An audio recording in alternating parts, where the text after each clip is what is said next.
right, guys, we're back with another one. I'm in the house with Brian Posey. He is the owner, the jefe of the owner of First Roll Jiu-Jitsu. First Roll, if you don't know First Roll, and you got to remember we're talking to people from Amsterdam to Spokane, so not everyone, yeah. you know. Okay. And so, First Roll, where are you based out of? Norman, Oklahoma. Norman, Oklahoma. It sponsors a ton of our people. And what I mean by people is he sponsors a ton of AGF sponsored athletes as well. So we're definitely have a working relationship as well too. And speaking of a working relationship, you do artwork for us now. I do. Right? So Yes, sir. T-shirts and T-shirts, ads, posters, you name it, I can do it. so tell us a little bit about how you started up your journey of First Roll. Like, you know, how do you get it going, the idea, all that good stuff? Yeah, so I started jiu-jitsu back in 2012 under Jason Keaton out of Columbus, Georgia. If you don't know him, he's a legally blind black belt out there. Really, really tough guy, solid professor. You know, one of my friends got me Blind Fury? Blind Fury, yeah, that's him. One of my friends got me into it, and I was really happy to actually get into jiu-jitsu because I've been doing like combatives while I was in the Army, and it was kind of an easy transition for me. But the gear, it was just terrible. Like, I bought this, I'll just leave the brand out of it, but I bought this gi, and it was like sandpaper. And I feel like with some of these products, it's like there was no thought put into it. And I was like, man, I think I could do this better. But, you know, I didn't think anything of it until I ended up moving. I took a job with the Department of Agriculture out here in Oklahoma back in 2016. And around that time, I had more experience in the products. So I basically took what I gained from doing jiu-jitsu and put it towards building better products to put out to the community. Sounds like AGF. Yeah, always trying to improve. Yes, yeah, exactly. Always trying to improve.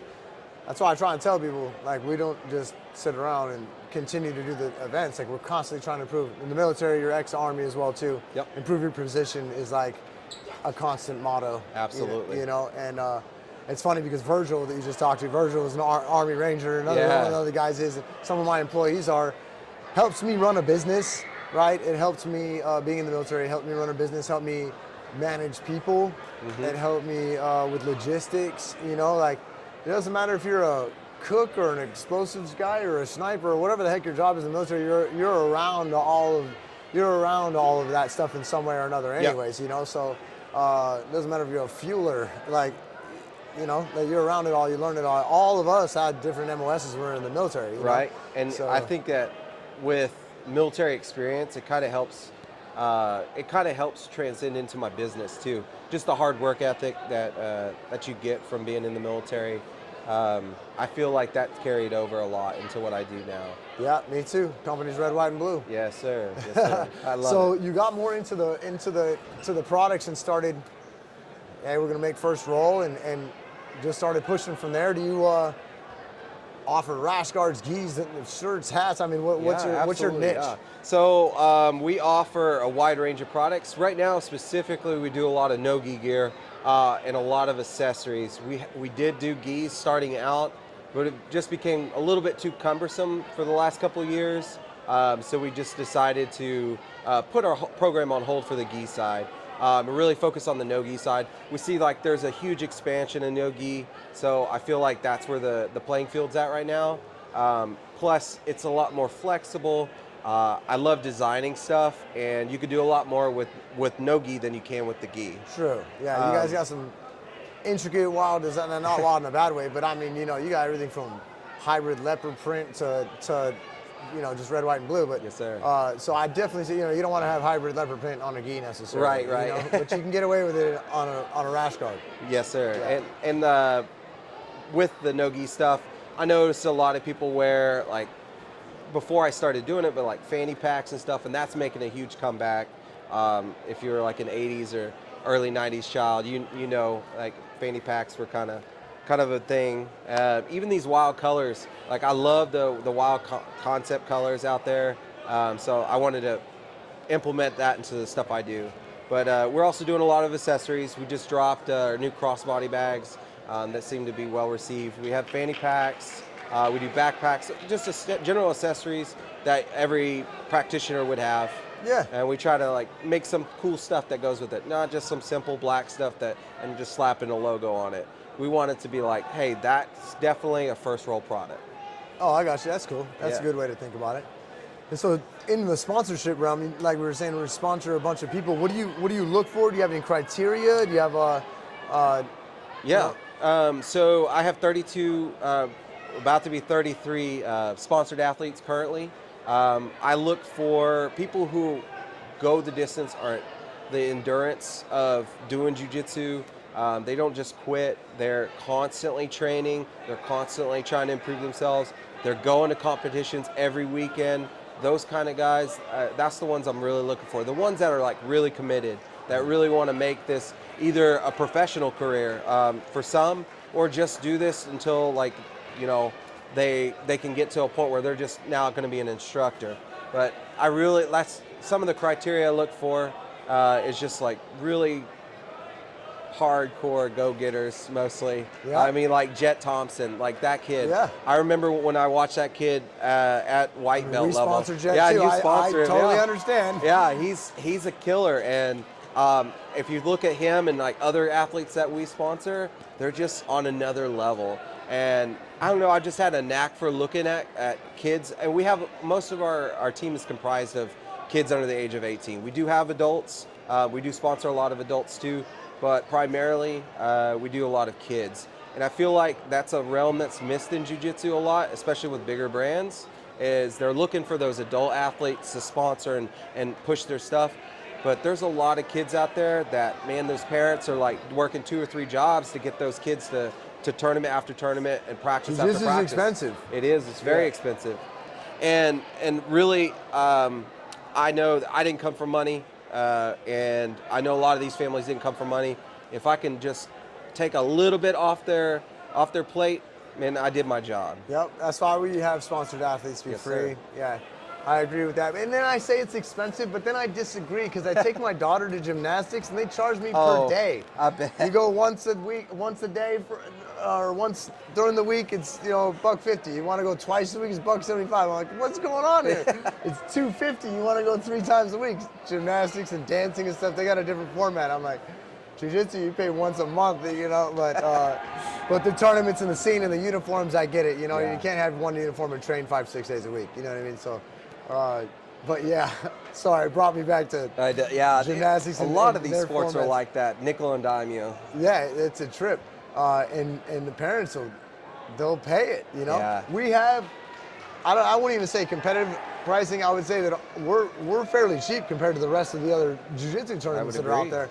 And so, we understand there's inflation and price goes up and we have to charge more too because it cost me $800 at Costco to feed my family. You know what I'm saying? But things go up and stuff like that. But then there's like an unreasonable amount at a certain point. And then like you're talking about with kids is plural, and a lot of people have more than one, Right. I have 4 in the house. We go compete at a jiu-jitsu tournament, I'm a paying dad.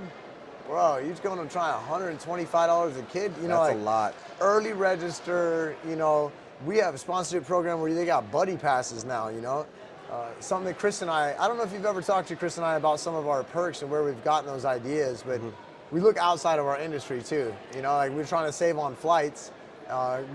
And one of the companies that gives you a buddy pass, like we do with the sponsorship program, is Southwest. You gain enough points, you get a buddy pass. Right. The other airlines don't do that. That's where Chris got the buddy pass idea. And that's a great program. And we look at other things. In his interview, we were talking about rewards program. You go to Starbucks, you got your points, you get more things, you get more clothing, registrations. We have all kinds of options you can do. And we're trying to look at exploring more things that are cool for the customer that other industries do too. For some people that know or don't know, I skateboard. I compete in skateboarding.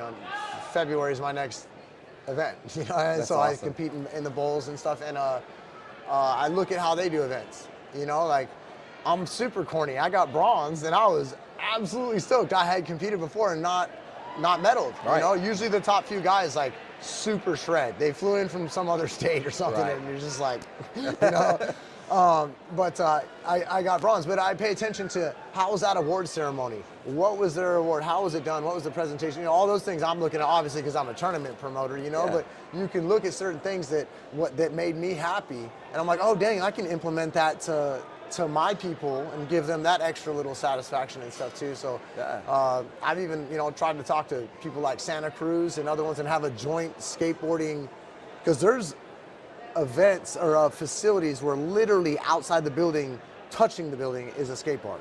Wow. And it may be selfish that I want to compete at black belt and in the same day. That would be amazing. Oh yeah, for sure. But there's so much crossover, dude. Like another company is Albino and Preta. They do a lot of geese, right? But they just did a Nike collaboration with Paul Rodriguez. Right. Those SB Dunks. Yeah, and you do different tricks in different areas on your shoes, and the ranks of jiu-jitsu appear in your shoe. Like you get a basic ollie turns into a blue belt, kick flips a purple belt, you know, heel flip in different locations on your shoes.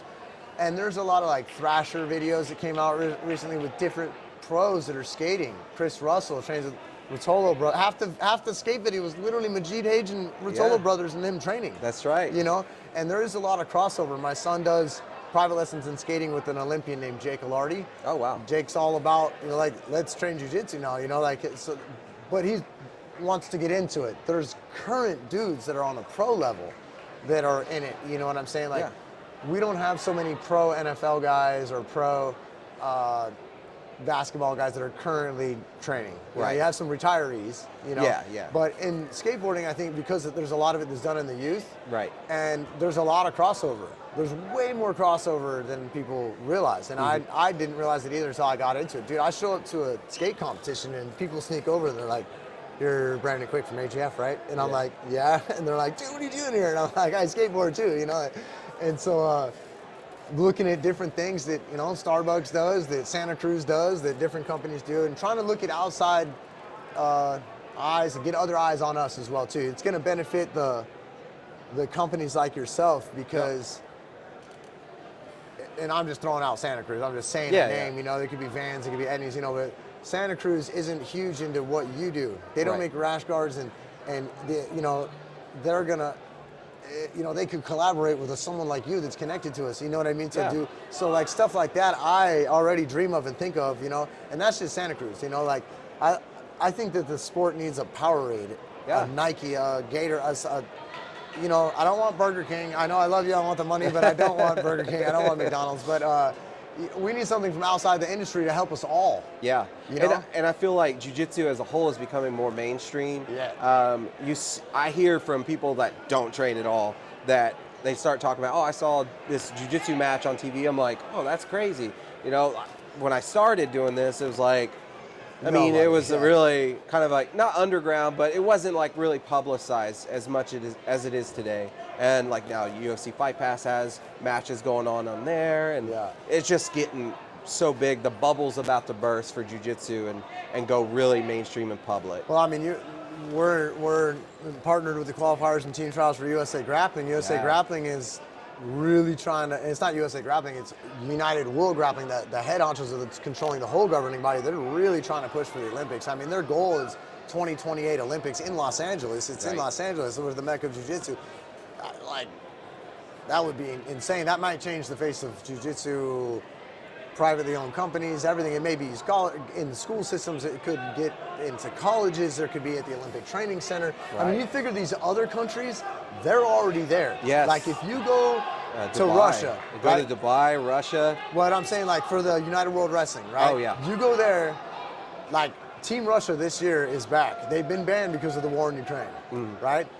Previous to that, they won first place. America has won it in their absence.